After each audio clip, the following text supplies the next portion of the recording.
voice to me is, yeah, the original instrument, the original way in which we as human beings were able to express to one another how we feel, what our thoughts were. And it's really special that we get to use it as a medium to express ourselves. Then you'll begin to see what a good time brings.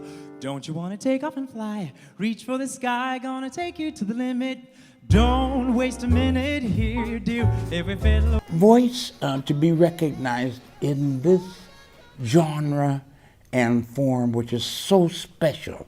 You know, jazz is an amazing thing that asks the participant to bring discipline, learn the instrument, learn all you can about the stuff that you got to do to make your instrument part of you, and then bring freedom. The voice to me is everyone's unique gift, I think, and a vessel to create for those of us who have chosen this instrument. I said east of the sun, and we are west of the moon. Whip up, whip up, whip up, build, we build a dream house of love, dear. The voice to me is how I can let everything out. Whether that's emotionally excited, sad, happy, everything. It's just how I can get my voice out there. This can't be love, like you know juicy spell. My head is not in the skies. My heart, my heart, my heart, my heart, my heart cannot stand still. Just hear it beat. This is too sweet to be loved. The voice to me was the initial instrument a human being could express himself through. Sure to find happiness, and I guess all the little things you've always pined for. Gee, it's so good to see you looking swell. The voice to me is the spirit, being a vessel. It's a gift.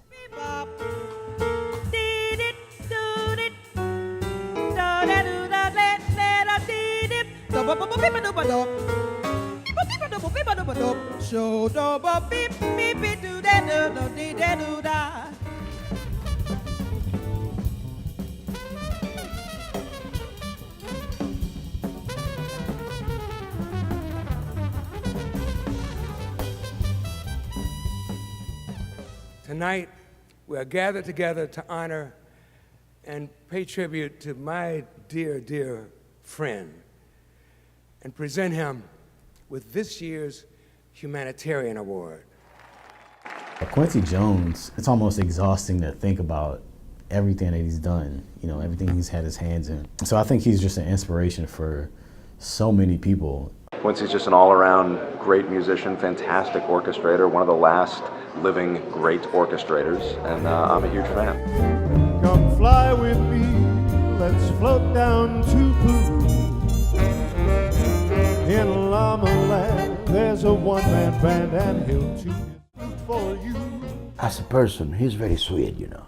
He's a guy that made you feel comfortable around him. I would go from a non-musician standpoint. He brings all the elements of music together that we don't even realize in our common day life, as far as, you know, you can go from the Sanford and Son thing to, you know, for the hard, you know, jazz people, you know, he's got the foundation of, you know, the big band era and doing those arrangements, and then you got the modern day with, you know, with Michael Jackson, and it just endless pool of like music and bringing it all together, and not even, you know, just kind of bridging the gap, for lack of a better word, bridging the gap for all of, you know, jazz and pop and all of that. I just hear from the nature. Do they do me this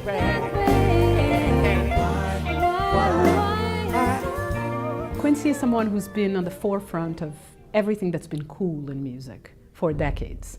A great trumpet player, an amazing arranger, worked with everybody you can imagine, including Frank Sinatra, and on and on and on, and went on to become quite an activist also. So he's a person who you know, We Are the World is changed my life, right? It really brought together singers and performers from all over the world, but especially the United States and the United Kingdom. We are the world. We are the children. We are the ones who make a brighter day. So let's start giving. It's Herculean. I mean, you can't, you know, it takes 10 genius musicians to accomplish what he has. He had this tremendous gift to know just what, when, and where to put it. Music, that is, you know. And he crossed into all borders. It wasn't this kind of music or that kind of music. If it was grooving, he made it better.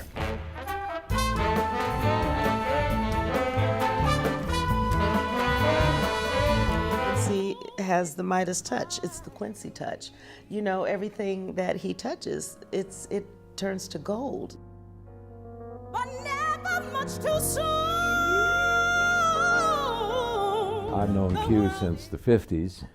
We're a year apart, and we've been tight friends ever since. And I don't know what to say about him that hasn't been said 100 times by everybody else. I was just happy to be a part of the whole journey. It's been almost 70 years, man. It's crazy, and you can't plan any of this. So I worked with every major artist in the history of America. With Billie Holiday at 14, Cab Calloway, Billy Eckstine, everybody, man. Ray Charles, we came up together, Aretha, Sinatra, everybody. It's crazy. And you can't plan that. It just has to somehow happen. And you don't even look at it to explore it until you get, I got in my 80s, you know, because jazz guys don't live that long, you know. Killer Q, you know that we love you. Oh, Killer Q, we do. Quincy Jones and I could say we fell in love.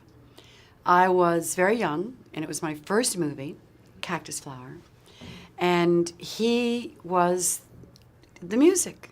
So he was the musical director. He created the songs. He was and is, at that time, he was so lovable, so alive, so joyful. And we became friends, and that was in the 70s. And I used to go to his house. I used to play tennis. I had so much fun with him. And over the years, I have watched him continue to grow. Not to fade, but to grow. To stay interested in life, travel the world, make a difference, figure out ways and means that he could produce people and find new talent and celebrate something like that. Quincy has been at the forefront of modern American music for like 60 years now.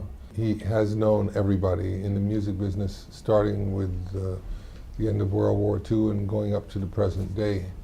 Here we are in the 21st century, and Quincy's still finding new talent and exposing new artists to the world and sharing his thoughts musically with so many people. Back when all of this stuff was starting, and this is why I'm such a amazing supporter to get a Minister of Culture in America, because we're the only country in the world that doesn't have a Minister of Culture.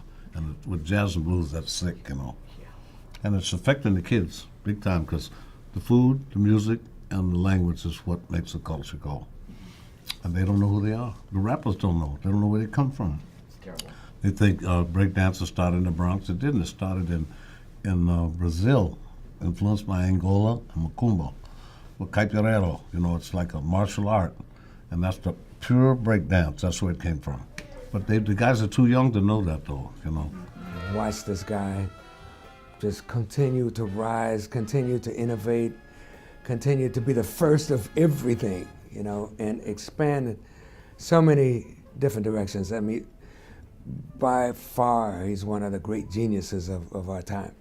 I always admire people who can do that, arrange, you know, who can take a piece of music and an artist and create this kind of ambiance, this feeling around the idea and the artist. So I mean, he's been quite successful doing that kind of stuff.